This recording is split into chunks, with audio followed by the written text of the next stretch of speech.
வணக்கம். ஓம் தொலைக்காட்சி செய்திகள். எதிர்வரும் ஞாயிற்றுக்கிழமை சிவன் ஆலயங்களில் பிரதோஷ வழிபாடு இடம்பெற உள்ளது. எதிர்வரும் ஞாயிற்றுக்கிழமை சிவன் ஆலயங்களில் நடைபெறும் சிறப்பு பிரதோஷ வழிபாட்டில் கலந்து இறை வழிபாடு செய்தால் எல்லா விதமான தோஷங்களும் நீங்கும் என நம்பப்படுகின்றது.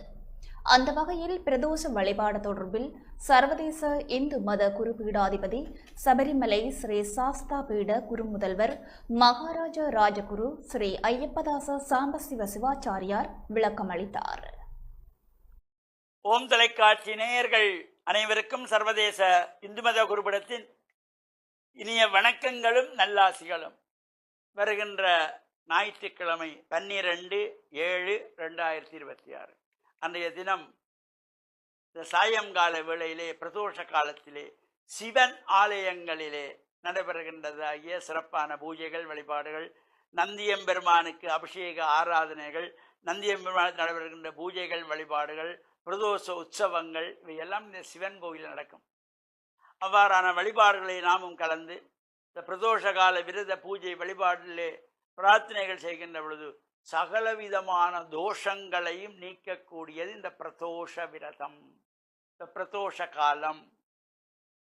தேவர்களும் அசுரர்களும் அமிர்தத்தை பெறுவதற்காக திருப்பால் கடலை கடைந்த பொழுது அமிர்தத்துக்கு பதிலாக ஆழகால விஷம் தோன்றுகிறது.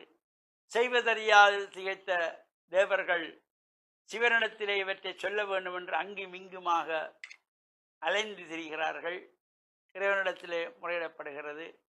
இறைவன் அந்த ஆழகால விஷத்தை எடுத்து வாயிலே போடுகிறார். சக்தியானவள் தொண்டையை இறுக பிடிக்கின்றாள். விஷம் வயிற்றுக்குள்ளே இறங்கினால் ஜீவராசிகள் அலைந்து விடும் என்று. இந்த சிறப்பான வழிபாடு தான் இந்த பிரதோஷ கால பூஜை வழிபாடு. நந்தியம்பெருமானத்திலே இருந்து இந்த பிரதட்சணம் செய்யப்படுகின்ற பொழுது நந்தியம்பெருமானத்தை ஆரம்பித்து கோமுகை வரை சென்று மீண்டும் நந்தியம்பெருமானத்தை வேறு 3 முறை சோமசூத்திர பிரதட்சணம் செய்து வழிபாடு செய்து கொள்வார்கள். அன்றைய தினத்திலே அங்கே முக்கியமாக இறை பாராயணங்கள், சிவபுராணங்கள், திருமுறைகளை பாராயணம் செய்வார்கள். அதிலே முக்கியமாக இந்த தேவாரத்தை பாடிக்கொள்வார்கள். திருச்சிற்றம்பலம். இடறினும் தளறினும் என தொடு நோய் தொடரின மூன கடல் தொழு தெழுவேன் கடல் தனில் ஆமீதோடு கலந்த நஞ்சை மிடறினுள்ளடக்கிய வேதியனே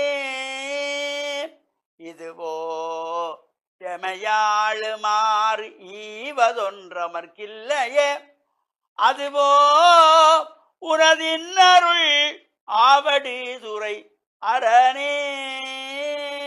திருச்சிற்றம்பலம்.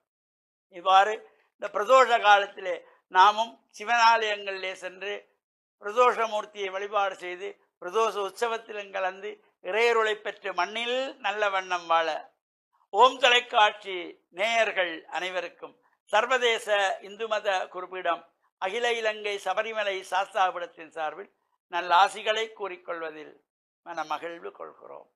வணக்கம். இத்துடன் ஓம் தொலைக்காட்சியின் செய்திகள் நிறைவு பெறுகின்றன. வணக்கம்.